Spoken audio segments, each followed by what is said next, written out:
On our wedding night, my husband chuckled that my family had a charming poverty vibe. By 5:18 the next morning, I was not crying. I logged into the aviation system he thought was too complex for me. With one tap, I turned a billionaire into a stranded passenger and uncovered a secret filthier than an affair. The twist is that I am the only person legally authorized to pull the brakes on his private jet. My name is Madeline Rowe. At 33 years old, I still carried the gray dust of Cinder Falls in my lungs. It is a town where the steel mills died 40 years ago and left behind a population that learned to budget for electricity before they ever dared to budget for dreams. Standing in the center of the ballroom at Blackthorn Hall, I felt like an imposter wrapped in $5,000 of white silk. The wedding was perfect.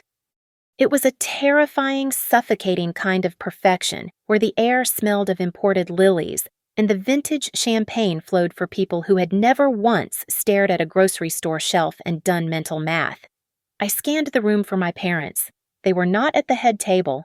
They were not even at the family table. The planner had placed them at table 19. It was the table furthest from the crystal chandelier and right next to the swinging doors of the kitchen service entrance. Every time a waiter kicked the door open to bring out more fillets, a blast of hot, greasy air hit my father in the face. My mother sat with her hands folded tight in her lap. She was smiling that small, terrified smile she used when the bank called. They looked like they were apologizing to the room just for occupying space.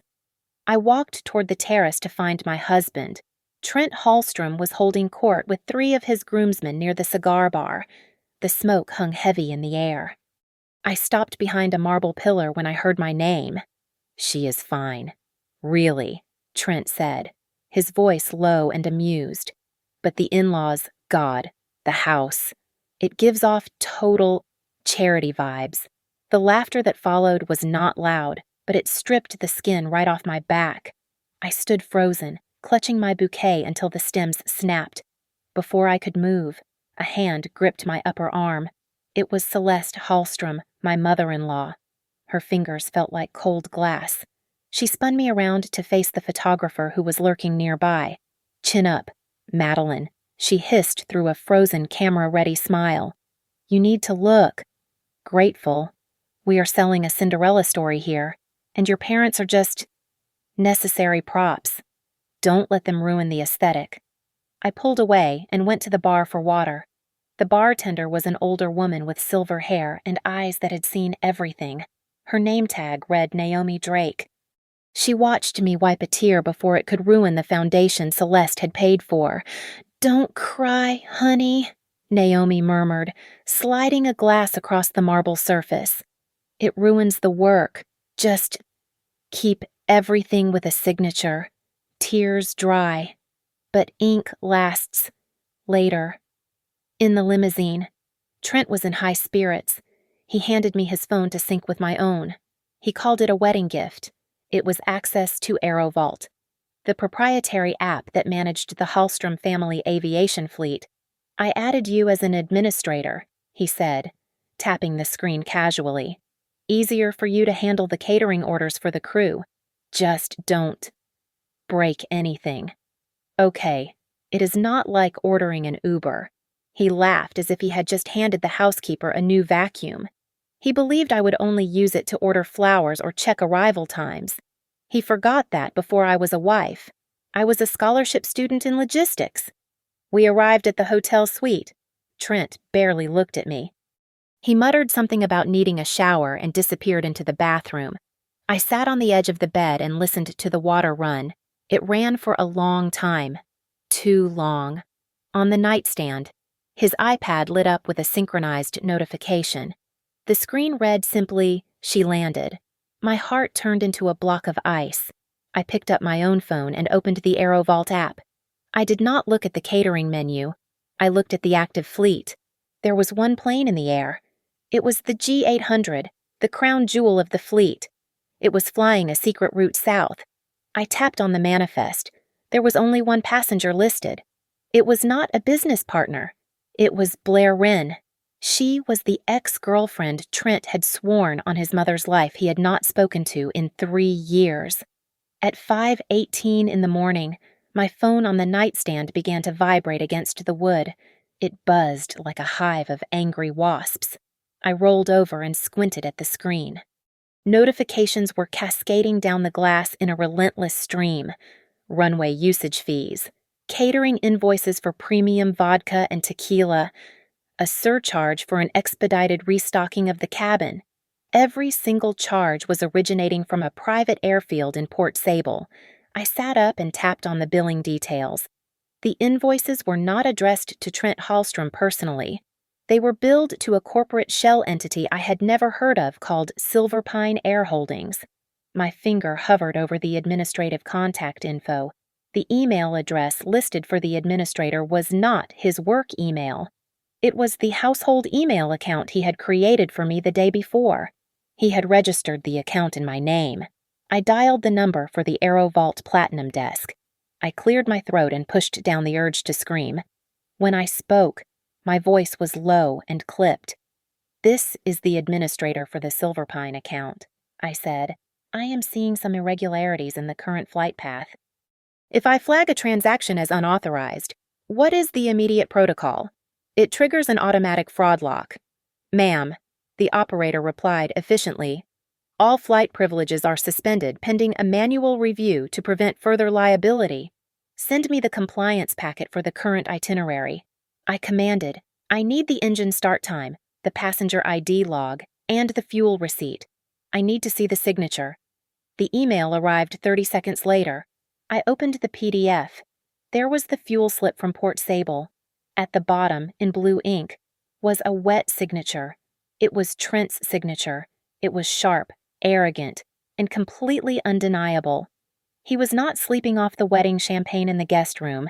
He was fueling up a jet for a getaway with his ex-girlfriend. Just then, a text message from Trent popped up at the top of my screen. It was not an apology. It was not an explanation. "Remind your parents to vacate the lobby before 10 o'clock. Do not let them embarrass me again." The sheer cruelty of it snapped something inside my chest. The trembling in my hands stopped instantly. It was replaced by a cold, mechanical calm. He was worried about my parents embarrassing him with their poverty. I was about to embarrass him with his own bureaucracy. I opened the AeroVault app and navigated to the user list. I selected Trent Hallstrom. My thumb hovered over the red text that read, "Disable payment authorization." I tapped it.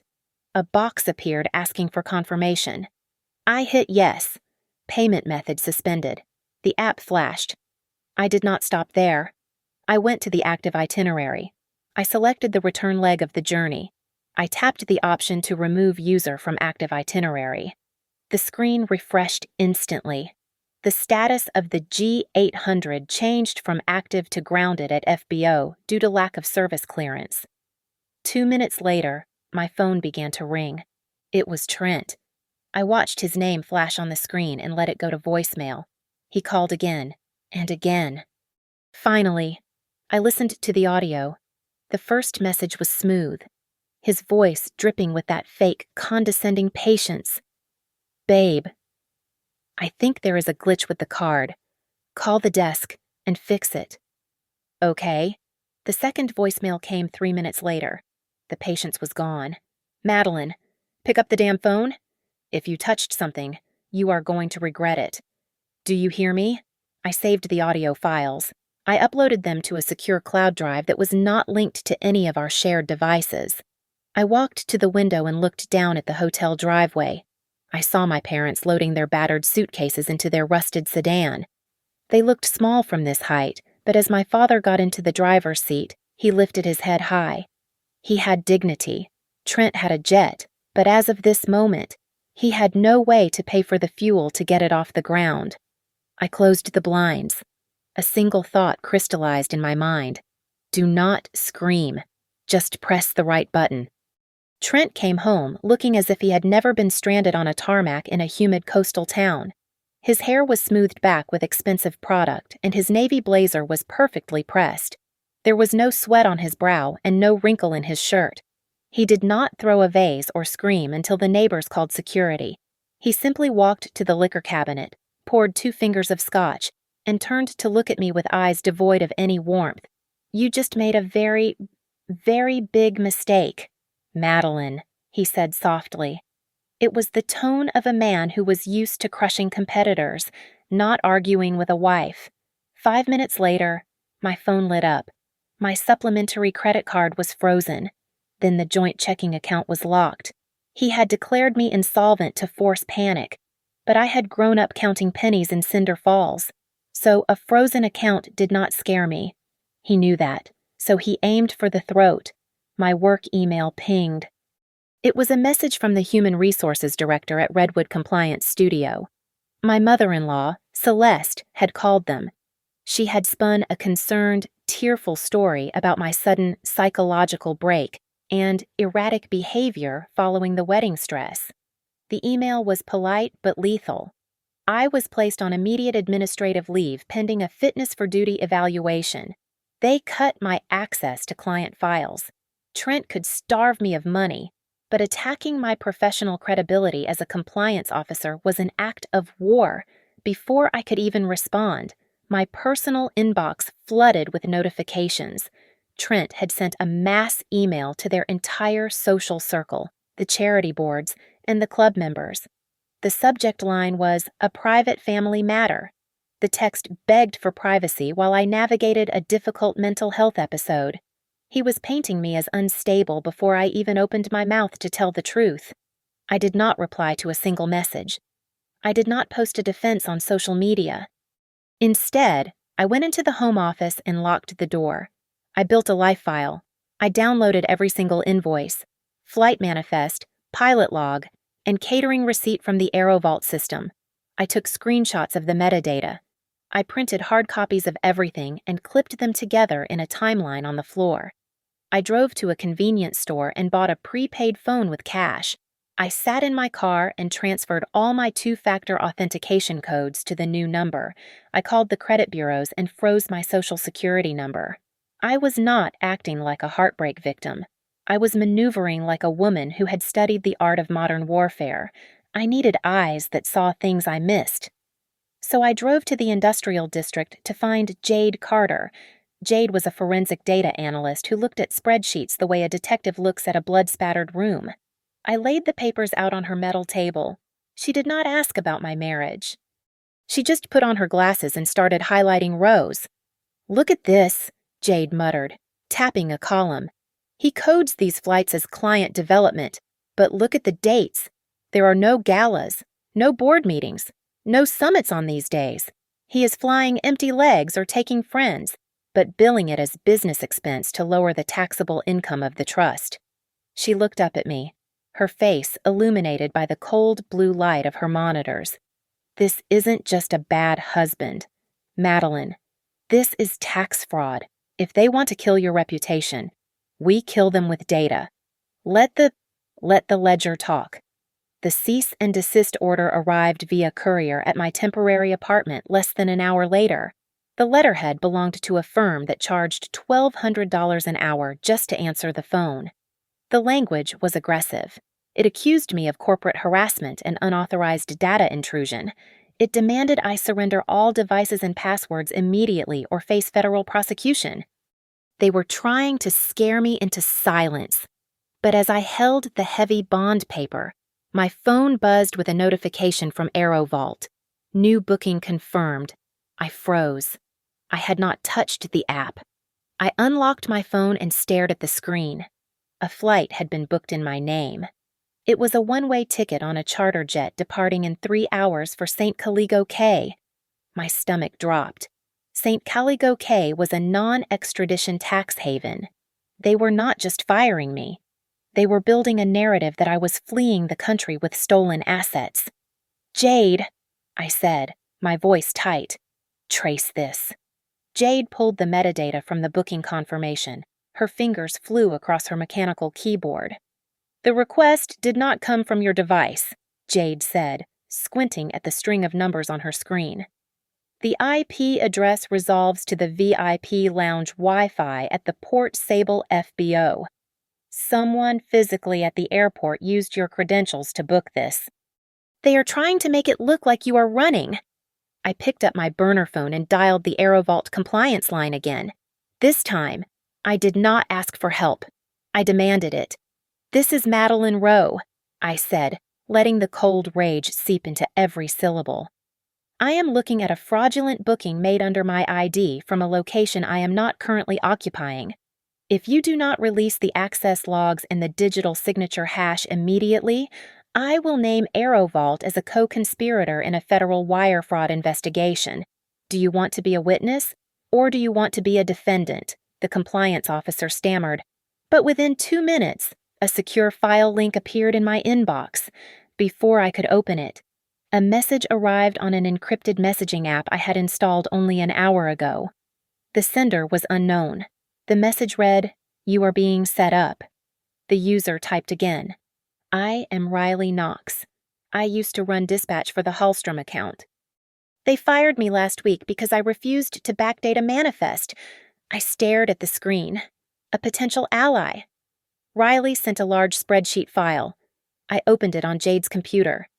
It was a record of 4 years of flights to banking black holes in the Caribbean and Switzerland. I scanned the columns. Trent was never listed as the principal flyer. He was always listed as a guest. The column for person of record.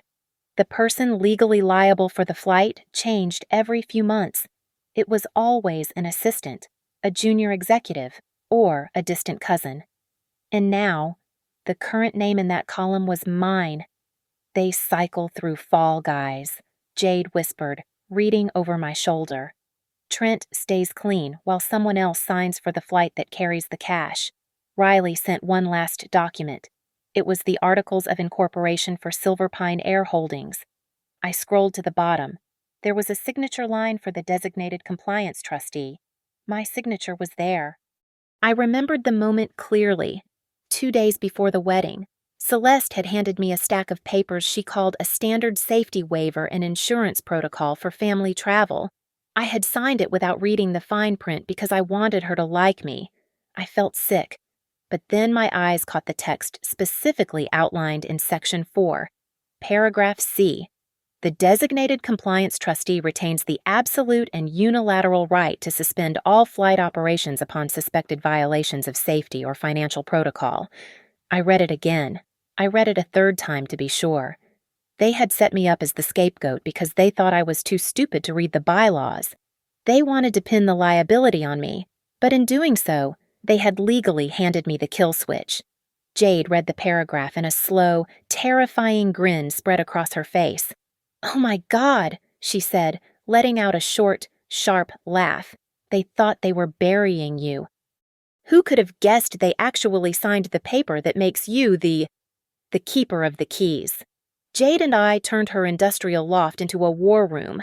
We taped every invoice, flight log, and screenshot directly onto the exposed brick wall. I used red yarn to physically connect the dots between the fake passenger manifest and the cease and desist letter. It looked like the breakdown of a conspiracy theorist, but the timeline did not lie. The events were chronological, and the motive was financial. Jade called in a favor from an old contact named Duncan Hale. Duncan was a former insurance fraud investigator who looked like he had not slept in a decade. He did not say hello when he walked in. He simply stood in front of our wall, folded his arms, and stared at the web of evidence for 10 minutes without blinking. When he finally turned to face us, his voice was flat and heavy. "This is not an affair drama. Madeline," Duncan said, pointing a callous finger at the fuel receipts. "This is a criminal structure." He walked over to the table and tapped the stack of billing statements. "Look at the fuel surcharges and the handling fees." He explained.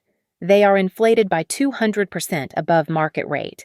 He is using Silverpine to drain the family trust. He is essentially laundering his own inheritance into an operating account he controls exclusively to hide it from the board. He is stealing from the future to pay for the now. We have the numbers," I said. "Is that enough?" "No," Duncan replied sharply. "We need intent. We need proof that he knows exactly what he is doing. If you go to court with just spreadsheets, his lawyers will call it a clerical error and fire an accountant. We need him to explain it. We need a recording. Duncan reminded me that our state operated under a one-party consent law for audio recording. As long as I was part of the conversation, I could legally record it without Trent knowing, as if on cue. My phone chimed. It was an email from Trent. The subject line was empty. The message was short. He wanted to meet at the Sky Lounge at the airport in 2 hours. He specified no lawyers and no scenes. It was clearly bait. He wanted to get me into a controlled environment to bully me into signing the rights back over. I went to my jewelry box and pulled out a large, vintage cameo brooch. It was gaudy enough to hide the tiny high-fidelity microphone Duncan handed me. I pinned it to my blouse and looked in the mirror. I practiced my expression. I widened my eyes and let my shoulders slump. I needed to look like the wife he thought he knew. I needed to look overwhelmed, scared, and submissive. If I looked strong, he would clam up. If I looked weak, his arrogance would make him talk. While I got dressed, Jade monitored the real-time financial dashboard on her 3 monitors. Her typing speed increased, the sound like heavy rain against the glass. "He is moving fast," Jade said, her voice tight with tension. "He just liquidated a portfolio of blue-chip stocks. He is transferring cash into 3 different offshore accounts. And he just changed the flight status. Riley, our insider, sent a screenshot to the group chat. It showed a new flight plan filed for the G800. It was a one-way trip to South America departing tonight.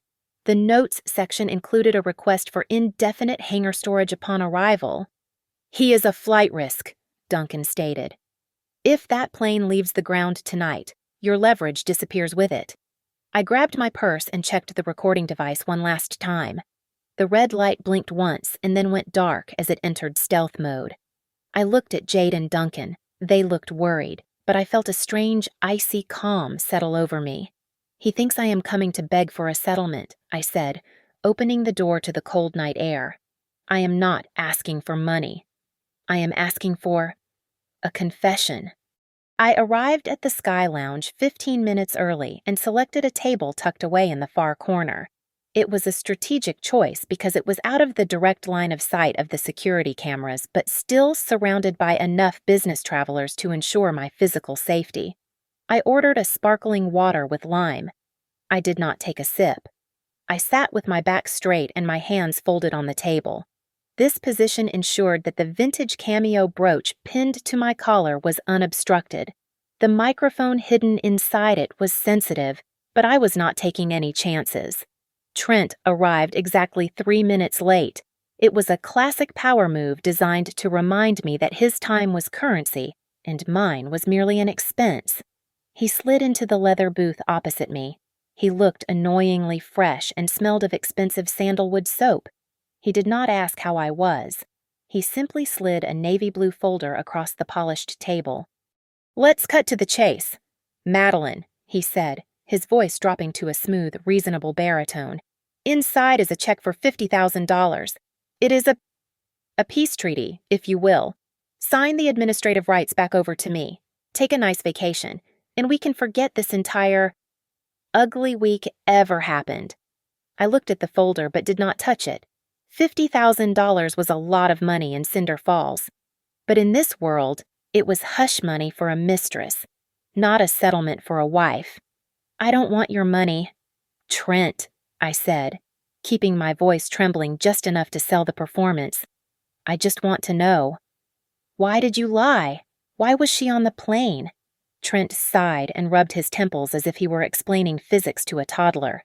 "Blair is not—" "She isn't what you think," he said, leaning in. "She is an employee now, a consultant. It looks bad on paper, sure, but you don't have the context. You are looking at raw data and seeing a ghost story. I am looking at fuel surcharges that are 3 times the market rate," I countered, letting the tremble verify into something harder. "I am seeing dual-factor authentication requests from offshore zones. I requested the compliance packet. Trent, why does the manifest say one thing while the catering bill says—" Another Trent stiffened. The annoyance flashed in his eyes. He did not expect me to know those terms. "You are reading things you don't understand," he snapped quietly.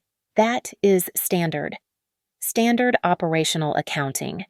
Is it? I asked, leaning forward so the brooch was inches from the table edge, because I received a notification about a Patriot Act review on the account this morning. The algorithm flagged the transactions as NI structuring. They are asking for the beneficial owner. What should I tell them? It was a bluff. There was no Patriot Act review yet, but Trent did not know that. The blood drained from his face so fast it looked like a magic trick. He looked left, then right, scanning the ceiling for microphones, completely missing the one right in front of him. "Keep your voice down," he hissed, his composure cracking. "You cannot talk to them. You have no idea what you are messing with." "Then tell me," I whispered. "Help me understand." Trent leaned across the table. His eyes were wild and desperate. "Commercial flights have records." "Madeline," he said, the words spilling out in a rush. "Commercial aviation is public. Private aviation is... It is discretion. That is the whole point. Discretion for what I pressed. There are sums of money that need to disappear before questions start." He blurted out, "Before the audits, before the divorce filings. If you freeze those accounts, you aren't just hurting me. You are sinking the whole damn ship." There it was. He had just admitted to money laundering and asset concealment to evade regulatory oversight. I sat back and felt the cold leather against my spine. I stopped trembling. "I am the trustee. Trent," I said, my voice completely flat. "I have a fiduciary duty to manage risk, and you are a liability." Trent stared at me. The realization hit him like a physical blow. He saw the lack of fear in my eyes. He realized this was not a negotiation. It was an execution. He stood up so abruptly the table shook. "You set me up," he snarled, pointing a finger at my face. "I will sue you into the ground. I will bury your career so deep you won't even get a job at a damn gas station." He stormed out of the lounge, clutching his briefcase. I watched him go. I did not rush to leave. I picked up my sparkling water and finally took a sip. In my ear, I imagined the sound of the digital file saving. The click was invisible, but it was the loudest sound in the world. The confession was in the file. The trap was sprung. Jade and Duncan worked with the synchronized precision of a bomb squad as they finalized the digital packet. It was a dense, lethal collection of evidence that included the flight timelines, the flagrant tax discrepancies, the IP logs proving the fraudulent booking in my name, and the transcript of Trent's confession from the Sky Lounge. The final nail in the coffin was the screenshot of his request for indefinite hangar storage in South America. It was proof of his intent to flee. Duncan drafted the formal anti-money laundering warning to the legal department at AeroVault. He used specific terrifying language about aiding and abetting federal crimes if they allowed the aircraft to depart. He hit send. 3 minutes later, the status on our dashboard refreshed. The Silverpine Air Holdings account flipped from active to suspended. Trent began to panic. His calls flooded my phone. But when I did not answer, he made a fatal error. He called Riley Knox, believing Riley was still a loyal employee who could override the system. Riley put the call on speaker so we could all hear. "I cannot clear the flight." "Mr. Hallstrom," Riley said, his voice calm and professional.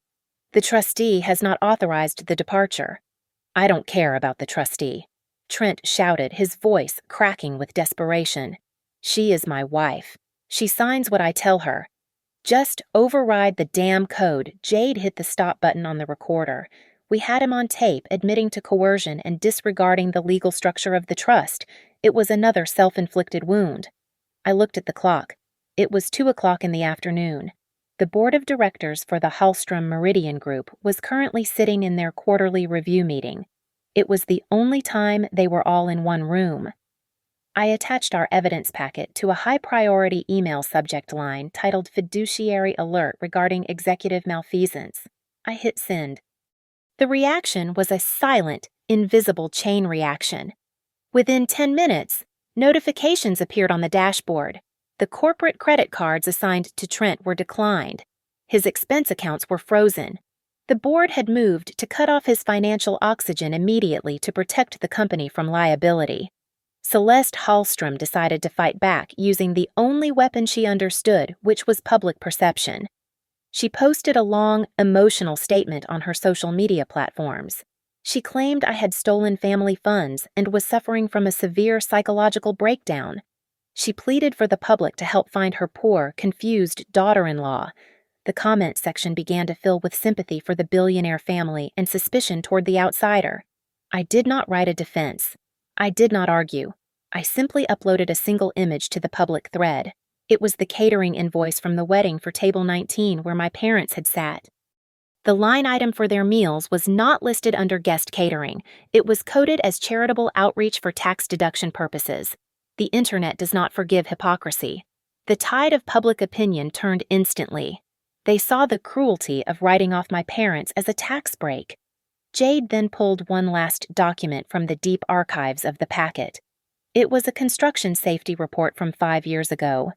My father, a foreman in Cinder Falls, had refused to sign off on a batch of concrete for a Hallstrom development project because it was substandard. He had threatened to go public. Trent had settled the dispute with a non-disclosure agreement that was set to expire next month. The realization hit me with the force of a physical blow. This marriage was not about love. It was not even about money.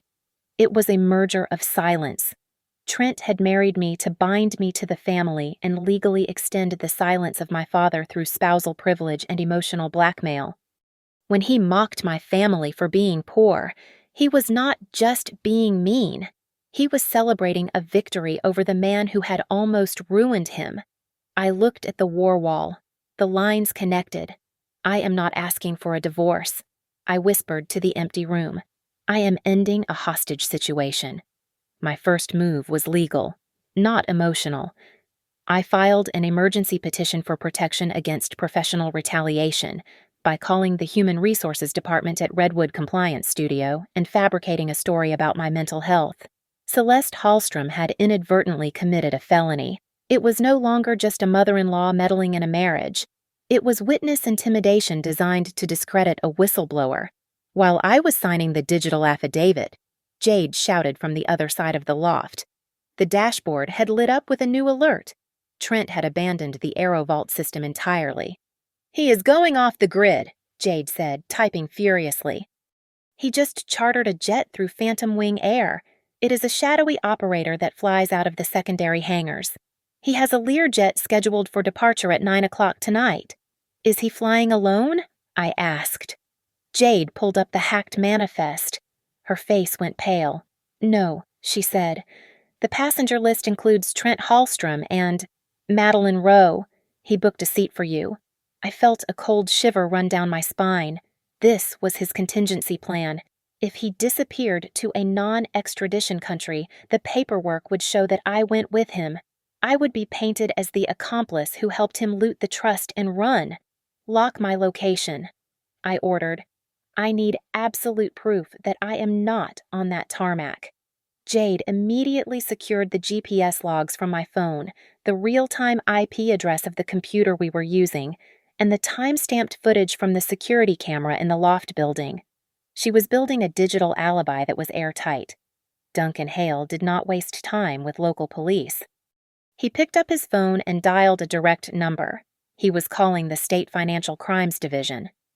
"Special Agent Mercer," Duncan said into the phone, his voice clipping along with military precision. "This is Duncan Hale. I have a priority case regarding wire fraud and tax evasion. The subject is a verified flight risk with an active itinerary departing in 4 hours. I am sending you the chain of evidence now. This is not a domestic dispute.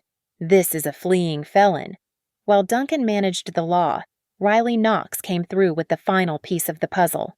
He sent us a video file from the internal security feed of the private hangar. The footage was grainy, but the action was clear.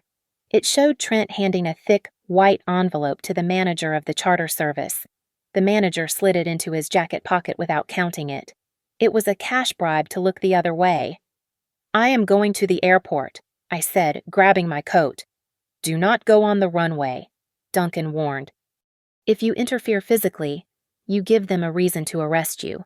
I won't touch him," I replied. "I am just going to sit in the lobby.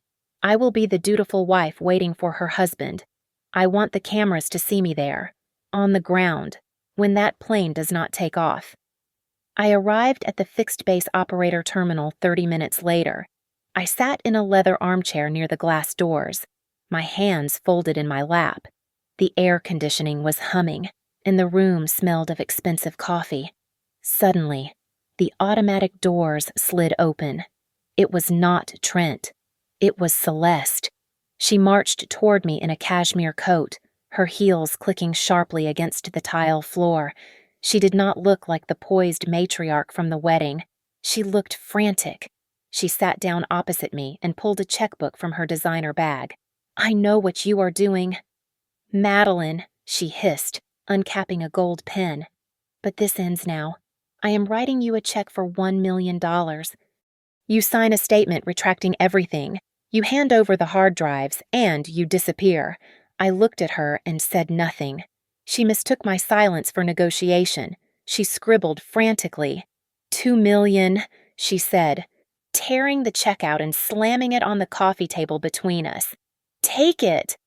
Or do you really want to go back to a life of cutting coupons and counting pennies in that miserable town?" I looked at the check. It was more money than my parents would earn in 10 lifetimes. Then I looked up at Celeste. "You don't understand the law." "Celeste," I said softly, "the federal government pays whistleblowers up to 30% of the recovered funds. Based on the tax evasion I found in the ledger, that amounts to roughly $15 million. I leaned forward, my voice dropping to a whisper. "If you cannot write a check larger than the truth, then you are losing the auction." Trent entered the FBO lobby carrying a heavy leather duffel bag. He did not look surprised to see me. In his script, I was the hysterical wife making a scene, and he was the patient husband trying to de-escalate. It was a performance for the security cameras. He walked straight toward me, his face arranged in a mask of weary tolerance, but his grip on my arm was painful as he steered me into a blind spot near the vending machines. "You are making a fool of yourself," he whispered, leaning close enough that I could smell the scotch on his breath. "If you don't leave right now, I will sue you for 20 years. I will bury you in litigation until you are begging for a minimum wage shift at a diner." He paused, glancing at the departure screens, then lowered his voice to a desperate bargain. "Let me board. Madeline, just walk away. I will let you keep the house. I will sign the deed over. Just let me get on that plane." I looked at him calmly. I did not pull my arm away. "You aren't flying commercial." "Trent," I said, my voice steady. "You booked with Phantom Wing using a burner phone. I have the IP address, and I have the footage of the envelope you just handed the manager. Do you really think a house buys you out of a federal bribery charge? For the first time since the wedding?" The arrogance evaporated from his eyes. Genuine fear replaced it. He looked like a man who had stepped off a curb and realized too late that a truck was coming. His grip on my arm loosened. "Babe." "Listen to me," he stammered, his voice trembling. "You just need to sign the rights back. Just sign the paper, and everything will be smooth. We can fix this." "I am not signing a document that makes me an accomplice to your wire fraud," I replied. "You don't understand," he hissed, sweat breaking out on his forehead. "The transfer window closes in 3 hours. If I am not in jurisdiction to authorize the receipt, the funds bounce back to the trust. I need to be there. This isn't just a trip. It is a timeline. I have to go." He stopped, realizing what he had just done. He had just admitted that this was not a spontaneous getaway. It was a premeditated financial operation with a specific deadline.